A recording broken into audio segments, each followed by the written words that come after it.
तो कैसे हैं आप लोग। चलिए आज हम अपने लेक्चर का सीरीज का तीसरा लेक्चर आवेशों के गुणधर्म के बारे में अध्ययन करेंगे। हम पढ़ रहे हैं इलेक्ट्रोस्टैटिक्स का पहला चैप्टर विद्युत आवेश तथा क्षेत्र। इसमें हम आवेशों के बारे में पढ़ रहे थे। पहले हमने 2 लेक्चर्स ऑलरेडी डाल रखे हैं। अगर आपने नहीं देखा है तो पहले के 2 लेक्चर्स देखिए, फिर आप आगे यहाँ पे समझ पाएंगे। आज हम इस सीरीज के तीसरे लेक्चर को आवेश के बारे में ही अध्ययन करेंगे, आवेश के गुणों पर चर्चा करेंगे। आइए देखते हैं आवेश के गुणधर्म, कैरेक्टरिस्टिक्स ऑफ चार्ज। चार्ज की कैरेक्टरिस्टिक्स में ऐसे तो 2-3 और बातें ऐड होती है जो हम समय समय पर करते रहेंगे बात। फिलहाल जो हमारे जो मूल गुण हैं, मूलभूत गुण हैं आवेशों के, इसको आवेशों के मूलभूत गुण भी कहेंगे। आवेशों का जो मूलभूत गुण है वो हमारा आवेशों की योज्यता, एडिटिविटी ऑफ चार्ज, आवेशों का संरक्षण, कंजर्वेशन ऑफ चार्ज, आवेशों का क्वांटीकरण, क्वांटाइजेशन ऑफ चार्ज। ये 3 मूल प्रॉपर्टी हैं, इन्हें पढ़ना है हमें। एक एक करके मैं इनको डील करूंगा। आइए मेरे साथ बने रहिए। हम लोग सबसे पहली प्रॉपर्टी आवेशों की योज्यता देखते हैं, इस पर बात करेंगे। चलिए करते हैं।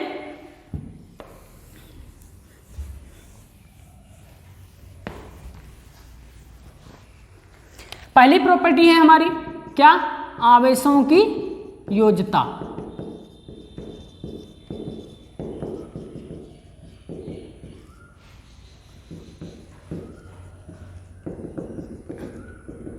Additivity of charge.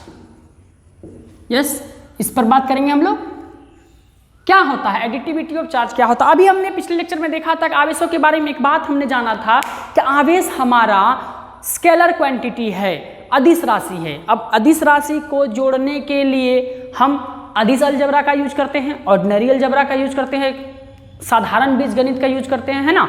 तो साधारण बीजगणित में क्या होता है, चीजें आसानी से जुड़ती हैं। 2 + 2 4, 2 - 2 0, ऐसे ही जुड़ता है। तो जो हमारा आवेश है, आवेश के 2 प्रकार हमने पढ़े हैं, पॉजिटिव और नेगेटिव चार्ज। ये चार्जेस जो हैं हमारे जो जुड़ते हैं वो स्केलर की तरह ही जुड़ते हैं, ऑर्डिनरी अलजेब्रा से ही जुड़ते हैं। ये प्रॉपर्टी हमें क्या बताता है?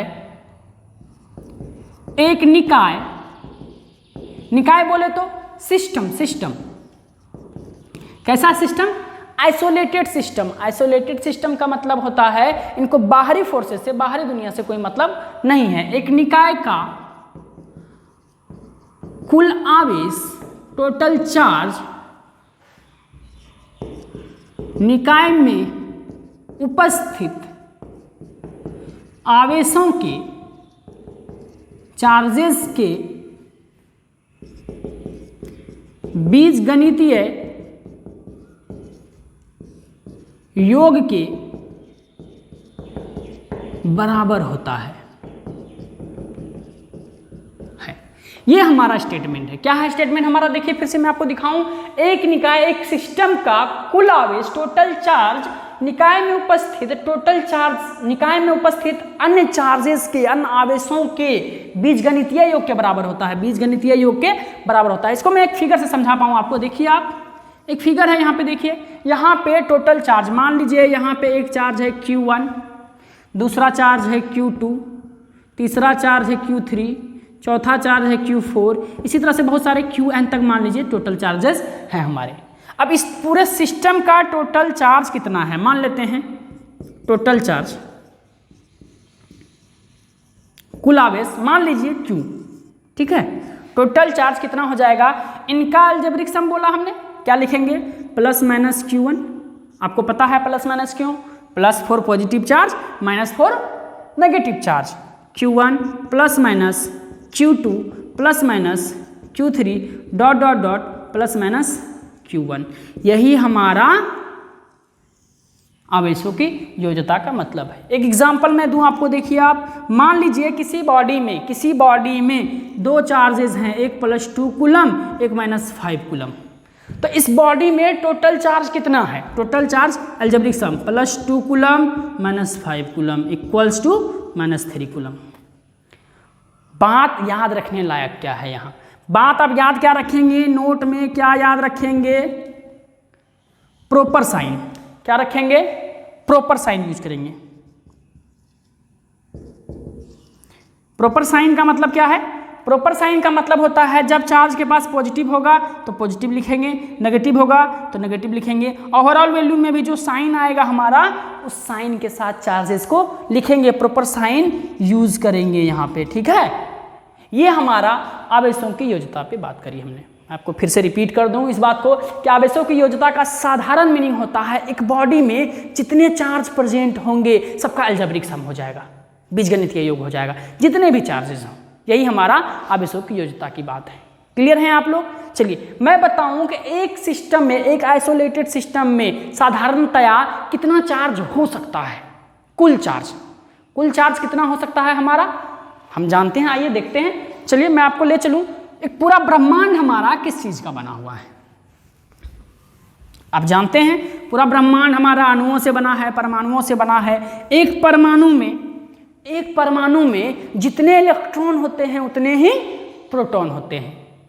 तो उसमें टोटल चार्ज एक परमाणु का कितना हो गया? 0 हो गया। जब एक परमाणु का टोटल चार्ज 0 हो गया तो पूरे ब्रह्मांड का टोटल चार्ज कितना हो जाएगा? 0 हो जाएगा। संपूर्ण ब्रह्मांड, यूनिवर्स का कुल आवेश कितना हो जाएगा? 0 हो जाएगा। नंबर ऑफ इलेक्ट्रॉन प्रोटॉन बराबर है दुनिया में हमारे, इसलिए टोटल चार्ज कितना हो जाएगा? 0 हो जाएगा। समझ में आ रहा है क्या बोल रहा हूं मैं? अभी क्या है ना कि एग्जांपल देता हूं मैं।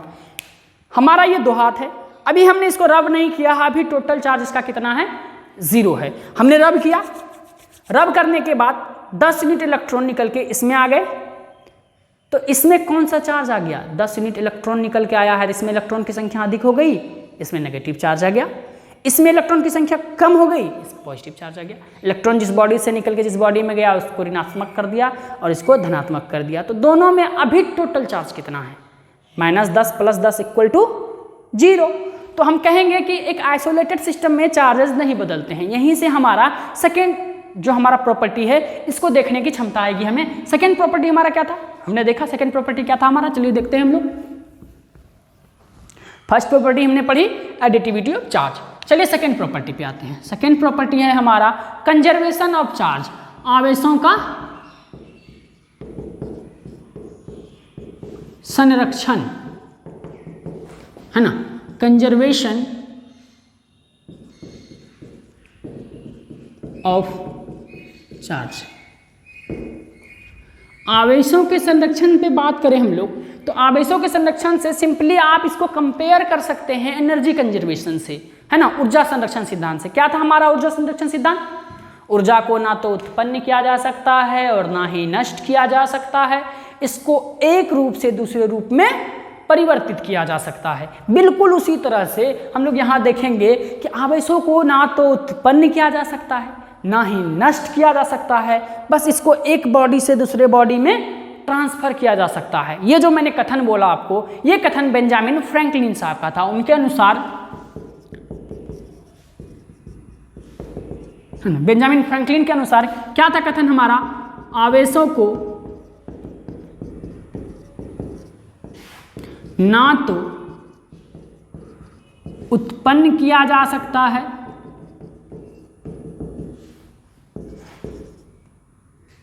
और ना ही नष्ट किया जा सकता है।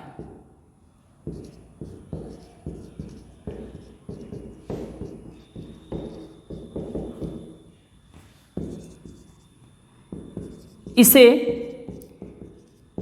एक पिंड से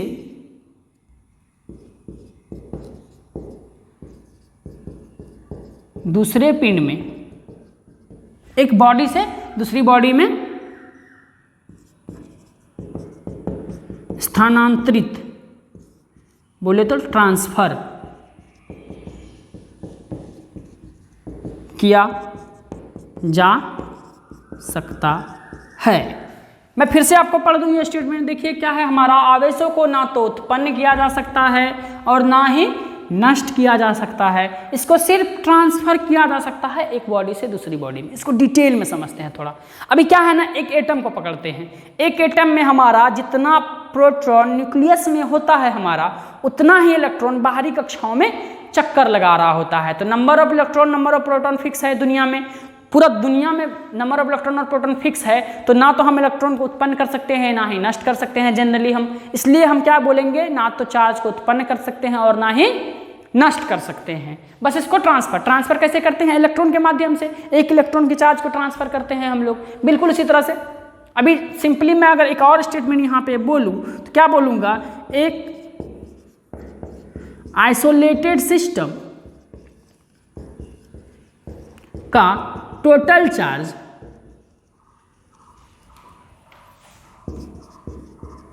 कांस्टेंट होता है। ये भी एक स्टेटमेंट आप लिख पाएंगे। इसका क्या मतलब हुआ, एक आइसोलेटेड सिस्टम का टोटल चार्ज कांस्टेंट होता है। अभी मैंने एक एग्जांपल दिया था, मैं फिर से एक एग्जांपल दे रहा हूं। ये दो वस्तुएं हैं, हमने इसको रब नहीं किया, अभी भी इसके पास इलेक्ट्रॉन और प्रोटॉन बराबर है, इसके पास भी इलेक्ट्रॉन और प्रोटॉन बराबर है, तो दोनों में टोटल चार्ज कितना है, 0। जितना चार्ज इलेक्ट्रॉन का उतना चार्ज प्रोटॉन का इक्वल हो गया, एडिटिविटी ऑफ चार्ज से 0। अब मैंने इसको रब किया, रगड़ने के बाद क्या देखा कि 10 इलेक्ट्रॉन निकल के इस वाले में आ गए हैं, तो इसमें 10 यूनिट इलेक्ट्रॉन का चार्ज बढ़ गया, 10 यूनिट नेगेटिव चार्ज बढ़ गया। इसमें 10 इलेक्ट्रॉन कम हो गया तो प्रोटॉन ज़्यादा हो गया, तो इसमें पॉजिटिव चार्ज 10 यूनिट ज़्यादा हो गया। लेकिन अभी भी ओवरऑल इस सिस्टम का टोटल चार्ज कितना है, 10 unit negative charge, 10 unit positive charge, दोनों मिलके कितना हो गया, 0 हो गया। तो इसका मतलब है कि पूरे आइसोलेटेड सिस्टम की बात, बाहरी सिस्टम नहीं, आइसोलेटेड सिस्टम में पहले जितना चार्ज था 0, अब भी कितना चार्ज है, टोटल 0। तो मैं बोल सकता हूं कि एक आइसोलेटेड सिस्टम का टोटल चार्ज कितना होता है, कांस्टेंट होता है, 0 नहीं, कांस्टेंट होता है। डन। चलिए, इस हिसाब से आप बोल सकते हैं कि संपूर्ण ब्रह्मांड टोटल चार्ज कांस्टेंट होता है,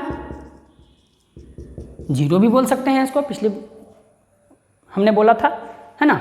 चलिए, इस पर बात क्या, हम क्या बोले हमने यहाँ पे कि ना तो उत्पन्न करेंगे ना ही नष्ट कर पाएंगे, कर क्या पाएंगे हम लोग, ट्रांसफर कर पाएंगे। तो ट्रांसफर करते हैं तो देखते हैं क्या एक बॉडी से सारा का सारा चार्ज ट्रांसफर कर पाते हैं, इस पर चर्चा कर लेते हैं हम लोग।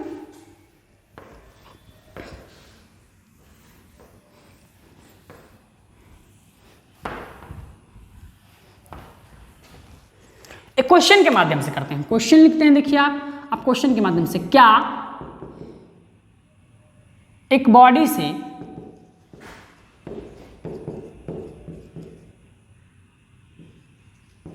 संपूर्ण आवेश या चार्ज ट्रांसफर किया जा सकता है, आंसर होगा हाँ। कैसे, एक्सप्लेन करके देखते हैं। मान लीजिए आपके पास एक एटम है, सोडियम एटम, इसके पास सोडियम एटम नहीं लेते हैं, कुछ और नया आयन ले लेते हैं। मान लीजिए SO4 आयन है, SO4 माइनस माइनस, है ना। इसका क्या मतलब हुआ, इसके पास नंबर ऑफ इलेक्ट्रॉन प्रोटॉन बराबर नहीं है। नंबर ऑफ इलेक्ट्रॉन कितने हैं, नंबर ऑफ प्रोटॉन कितने हैं, आप देख पाएंगे। माइनस माइनस का क्या मतलब हुआ, इसके पास 2 यूनिट नेगेटिव चार्ज है। डन। हमने क्या किया, इसको 2 यूनिट पॉजिटिव चार्ज दे दिया। आप चाहो तो इस एग्जाम्पल को नहीं, छोटा सा एग्जाम्पल ले लेते हैं। देखिए, आप सोडियम एटम को ही रहने देते हैं हम लोग, ठीक है, छोटा है, मजा आएगा। देखिए, सोडियम एटम को आयन बना लेते हैं Na+। Na+ का क्या मतलब हुआ, इसके पास 10 इलेक्ट्रॉन है, 1 इलेक्ट्रॉन निकल भागा है, इसके पास प्रोटॉन की संख्या कितनी है, 11। टोटल चार्ज कैसे निकालते हैं हम लोग, number of proton minus number of electron, कितना हो गया, +1 यूनिट चार्ज है इसके पास। ये तो हमने किया है। अभी क्या किया ना, किसी विधि से इसको मैंने 1 इलेक्ट्रॉन दे दिया, 1 इलेक्ट्रॉन दिया।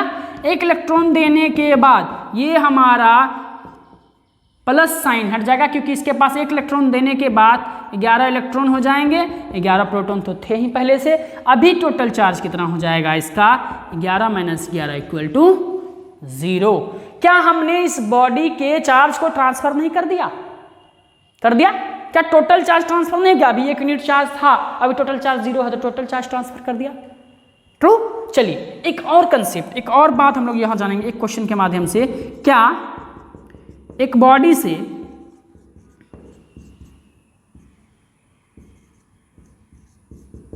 संपूर्ण द्रव्यमान, टोटल मास, को ट्रांसफर कर सकते हैं?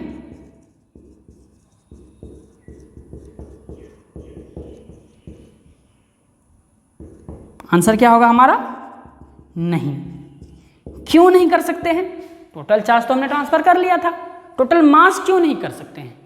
इसलिए नहीं कर सकते हैं क्योंकि एक एटम के न्यूक्लियस में न्यूट्रॉन और प्रोटॉन रहते हैं जिसको निकाल पाना संभव नहीं है। निकलते कौन हैं? सिर्फ इलेक्ट्रॉन निकलते हैं, प्रोटॉन और न्यूट्रॉन नहीं निकलते हैं। इसलिए बॉडी से पूरा चार्ज हम ट्रांसफर नहीं कर सकते हैं, सॉरी पूरा मास हम ट्रांसफर नहीं कर सकते हैं। चार्ज पूरा का पूरा ट्रांसफर हो सकता है, न्यूट्रलाइज कर लेंगे बॉडी को, लेकिन मास पूरा का पूरा ट्रांसफर नहीं कर सकते हैं। क्यों नहीं कर सकते हैं?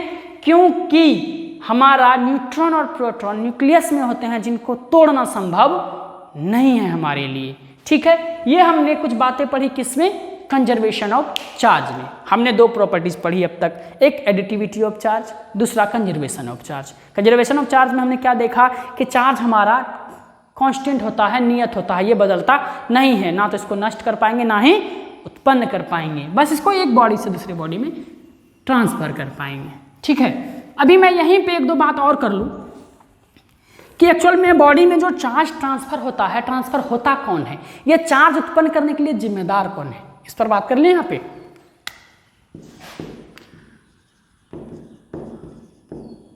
आवेशन के लिए, आवेशन मतलब चार्जिंग, ठीक है, चार्जिंग के लिए इलेक्ट्रॉन जिम्मेवार है, होता है। कैसे जिम्मेवार होता है? इलेक्ट्रॉन ट्रांसफर होता है एक बॉडी से दूसरे बॉडी में। कैसे ट्रांसफर होता है इस पर चर्चा हम लोग जब मेथड ऑफ चार्जिंग पढ़ेंगे वहां कर लेंगे। फिलहाल मैं आपको बता दूं, इलेक्ट्रॉन के ट्रांसफर के कारण ही बॉडी में चार्ज उत्पन्न होता है। जिस बॉडी से इलेक्ट्रॉन निकलता है वह धनावेशित हो जाता है ना। धनावेशित बोले तो पॉजिटिवली चार्ज्ड हो जाता है। डन। जिस बॉडी से इलेक्ट्रॉन निकलता है और जिस बॉडी में इलेक्ट्रॉन जाता है, जिस बॉडी में इलेक्ट्रॉन जाता है वह ऋण आवेशित हो जाता है, नेगेटिव चार्ज, है ना, हो जाता है। क्लियर है? मास पर क्या प्रभाव पड़ता होगा? द्रव्यमान में बॉडी का क्या प्रभाव पड़ता होगा? याद करिए, हमारे पास इलेक्ट्रॉन अगर मूव करता है तो इलेक्ट्रॉन के पास कुछ ना कुछ मास है। कितना मास है? 9.1 इंटू 10⁻31 kg। इतना मास वो लेके जाता है, लेके आता है। तो जिस बॉडी में पॉजिटिवली चार्ज्ड बॉडी,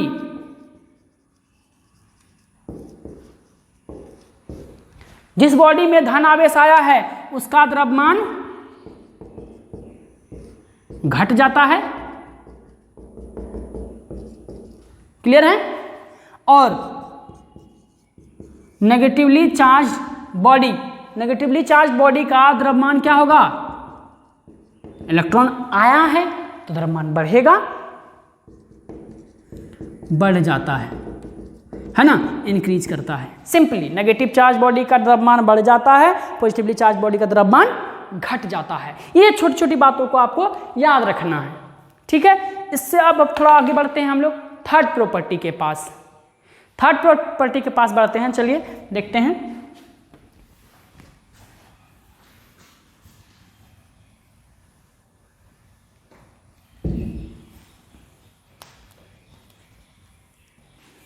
चलिए थर्ड प्रॉपर्टी के पास आते हैं। थर्ड प्रॉपर्टी हमारा क्या है? थर्ड प्रॉपर्टी देखते हैं हम लोग। थर्ड प्रॉपर्टी हमने क्या लिखा था? Quantization of charge.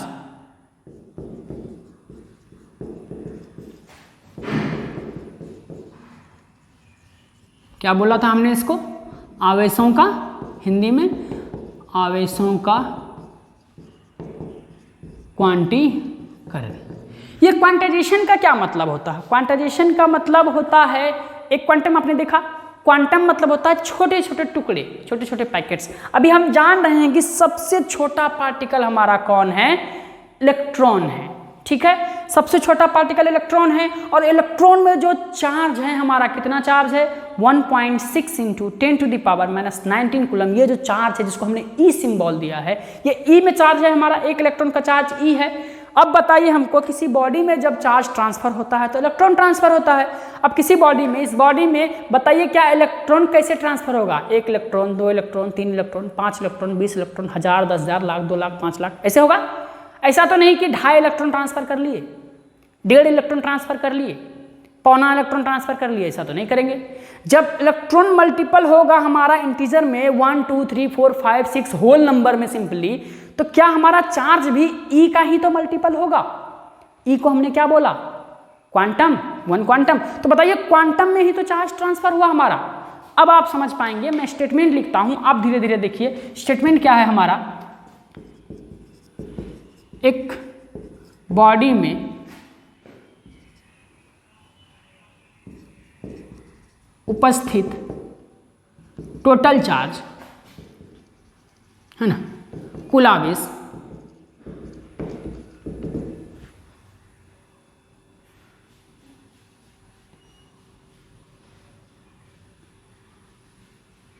आवेश के न्यूनतम मान के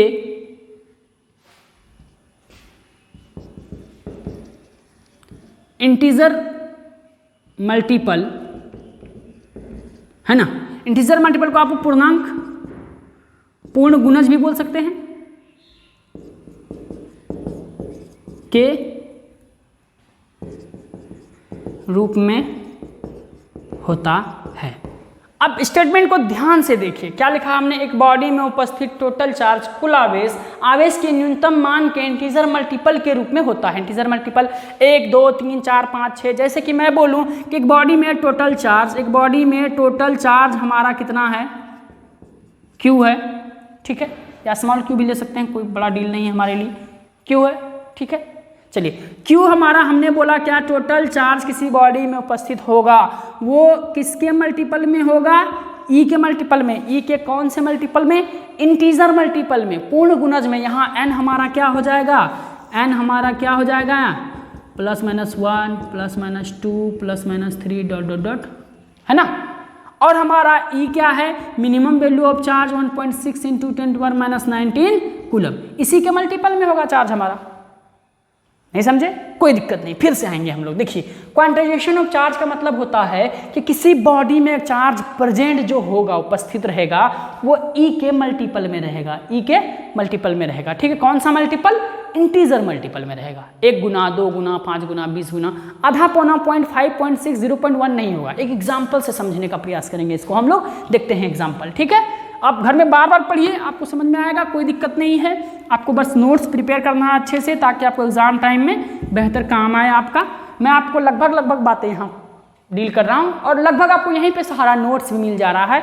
आप पॉज करके लिखिए या फिर आप स्क्रीनशॉट लीजिए, लेकिन एक प्रॉपर नोट्स जरूर बनाइए। इससे आपको फायदा ये होगा कि आपको बार बार लेक्चर देखने की जरूरत नहीं पड़ेगी, या फिर जहाँ भी आपको पढ़ते वक्त प्रॉब्लम हो वहाँ लेक्चर देख सकते हैं दोबारा आप। तो आप नोट्स बनाइए।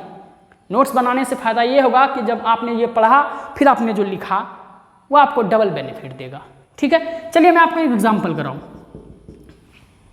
क्या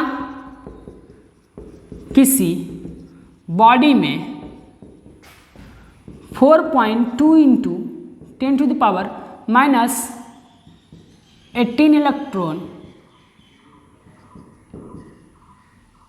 18 कूलम चार्ज संभव है? आंसर देखने के लिए हम किसको लाएंगे, क्वांटाइजेशन को लाएंगे। Q = ±NE, प्लस माइनस रहने देते हैं, + for positive charge, - for negative charge. हमको जानना है कि इतना चार्ज किसी बॉडी में हो सकता है या नहीं हो सकता है। चलिए n Q/E, अगर n हमारा इंटीजर नंबर आ जाता है, इसका मतलब पॉसिबल है, अगर नहीं आता है तो पॉसिबल नहीं है। चलिए देखते हैं Q का वैल्यू हमने कितना लिया है, 4.2 इंटू 10⁻⁻18 अपॉन E का वैल्यू हमको पता है 1.6 इंटू 10⁻⁻19 कूलम। चलिए कट जाएगा हमारा, बहुत बातें कटेंगी यहाँ पे। कितना आएगा, 26.2 अप्रॉक्स, ठीक है, 26.2 आया है, इसका मतलब है ये क्या है, नॉन इंटीजर है ना, पूर्ण गुणज नहीं है, इसलिए संभव नहीं है। क्लियर है? आप चाहें तो घर में बहुत सारे एग्जाम्पल इसके साथ साथ कर पाएंगे। मैं कुछ एग्जाम्पल दे रहा हूं, आप घर में प्रैक्टिस कर सकते हैं। यहां समझ में आया? मैं एक बार फिर कहता हूं कि क्या किसी बॉडी में इतना चार्ज संभव है, क्यों दिया हुआ है। चलिए, अगर हमको n का वैल्यू इंटीजर नंबर आ जाए तो संभव है, नहीं आए तो संभव नहीं है। एक संभव वाला केस भी देख लेते हैं हम लोग। चलिए दिखाता हूं मैं आपको।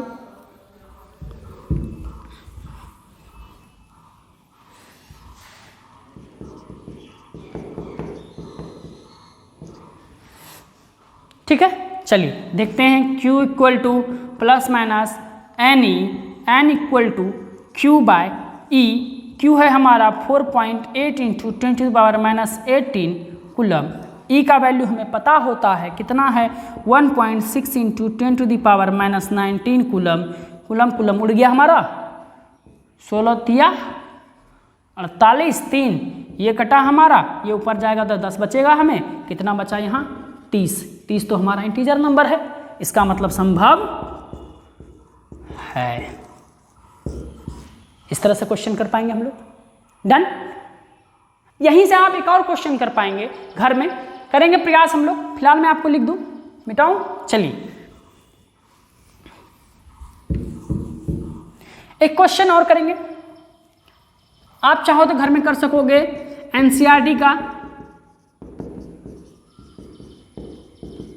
एग्जाम्पल 1.2 एंड 1.3 ये कर पाओगे। आप चाहो तो एक्सरसाइज में 1.5, 1.4, 1.5, 1.11 कर पाओगे। एनसीईआरटी का जो एक्सरसाइज है आपका, वहाँ के एक्सरसाइज का 1.4, 1.5, 1.11 कर पाओगे। यहाँ पे अभी आपने जितना पढ़ा उसमें से 1.2, 1.3 कर पाओगे। इसमें से मैं 2 तरह के क्वेश्चन आपको कर देता हूँ ताकि आपको इजीली चीज़ें समझ में आ जाए। ठीक है, चलिए आगे बढ़ते हैं हम लोग। थोड़ा सा एक क्वेश्चन कर लेते हैं। एक कूलम आवेश में कितने इलेक्ट्रॉन उपस्थित रहते हैं, क्वेश्चन बनता है हमारा। चलिए, हमको Q कितना दिया हुआ है 1 कूलम। हमको निकालना क्या है, Q equal to plus minus n e. N निकालना है, नंबर ऑफ इलेक्ट्रॉन कितने एक कूलम में। चलिए Q बाय ई, Q कितना है हमारा 1 कूलम, E कितना है 1.6 इंटू 10⁻⁻19 कूलम। जब इसको हम सॉल्व करेंगे तो वैल्यू आएगा हमें 6.25 इंटू 10⁻18। इसका मतलब होता है एक कूलम चार्ज 6.25 इंटू 10⁻18 इलेक्ट्रॉन रखता है। आपको क्वेश्चन क्या पूछेगा, एक कूलम चार्ज में कितने इलेक्ट्रॉन होते हैं। तो एक कूलम चार्ज में कितने इलेक्ट्रॉन होते हैं, 6.25 इंटू 10⁻18 इलेक्ट्रॉन होते हैं। अब इसको हमने सीख लिया, इसके बेसिस पे आप एग्जाम्पल 1.2 कर पाएंगे। आप करिए घर में प्रयास। ठीक है, एग्जाम्पल 1.3 मैं आपको यहाँ पे कर दे रहा हूँ, वो आप देख लेंगे घर में जाके। ठीक है, चलिए आगे बढ़ते हैं हम लोग। एक एग्जाम्पल देख लेते हैं।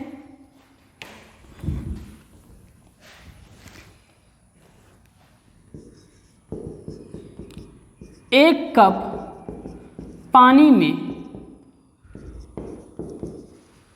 उपस्थित इलेक्ट्रॉन की संख्या। एक कप पानी कोई मेजरमेंट तो नहीं है हमारा, इसका कोई हम वैल्यू ले लेंगे। मान लेते हैं 1 कप पानी को मान लेते हैं, माना 1 कप पानी बराबर 180 ग्राम मान लिया। कोई आर्बिट्ररी वैल्यू आपको जो अच्छा लगे वो मान सकते हैं।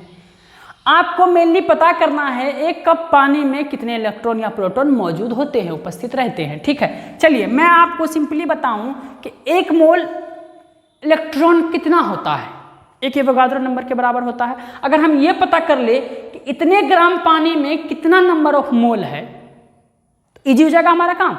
चलिए, नंबर ऑफ मोल निकालने के लिए नंबर ऑफ मोल निकालने के लिए केमिस्ट्री में मोल कंसेप्ट को लाते हैं हम लोग। याद करिए, आपने पढ़ा होगा वेट अपॉन मॉलिक्यूलर वेट। याद करिए, आपने पढ़ा होगा। चलिए, वेट कितना हमने माना है 180 ग्राम, ग्राम में लेंगे हमेशा। चलिए, मॉलिक्यूलर वेट हमारा पानी का कितना होता है, याद करिए, पानी का मॉलिक्यूलर वेट H2O, हाइड्रोजन का एक अणु प्लस एक अणु, ऑक्सीजन का 16 बराबर 18 AMU, है ना। 18 AMU हमारा हो गया, 18 बराबर 10। नंबर ऑफ मोल कितने आए 10। हम जानते हैं कि एक मोल में कितना होता है 6.022 इंटू 10⁻23 इलेक्ट्रॉन्स। तो 10 मोल में कितना होगा, 10 मोल इलेक्ट्रॉन कितना हो जाएगा 10 इंटू 6.022 इंटू 10⁻23 हो गया कितना 6.022 इंटू 10⁻24 इलेक्ट्रॉन्स। ये हो गया हमारा।